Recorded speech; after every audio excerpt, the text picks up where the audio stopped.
পিতৃহারা হলেন লিয়েন্ডার পেজ। চলে গেলেন দেশের প্রাক্তন হকি তারকা ডক্টর ভেস পেজ। ভারতীয় হকিকে একটা সময় তিনি নতুন দিশা দেখিয়েছিলেন। 1972 সালের মিউনিক অলিম্পিকে ভারতীয় হকি দল ব্রোঞ্জ জিতেছিল, আর সেই দলের অন্যতম সদস্য ছিলেন তিনি। বেশ কিছুদিন ধরেই পার্কিনসন রোগে ভুগছিলেন তিনি।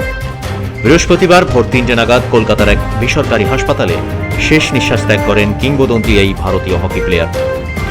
মৃত্যুকালে তার বয়স হয়েছিল 80 বছর। 1945 সালে গোয়ায় জন্ম ভেস পেজের। হকি ছাড়ার পর স্পোর্টস মেডিসিন নিয়ে ডাক্তারি পড়েন তিনি। প্রশাসনিক দায়িত্ব দারুণভাবে সফল হয়েছেন। ক্রিকেট, ফুটবল, রাগবিতেও ছিল তার অসাধারণ দক্ষতা। 1996 থেকে 2002 ভারতীয় রাগবির সভাপতি ছিলেন তিনি। এশিয়ান ক্রিকেট কাউন্সিল ও ভারতীয় ক্রিকেট কন্ট্রোল বোর্ডের সঙ্গেও তার ছিল ওতপ্রোত সম্পর্ক। একটা সময় অলিম্পিক, এশিয়ান গেমসে ভারতীয় প্রতিযোগীদের সঙ্গে নিয়মিত থাকতেন তিনি।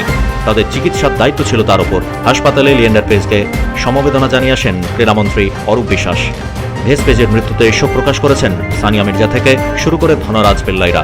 ব্যুরো রিপোর্ট, কুবের কলম ডিজিটাল।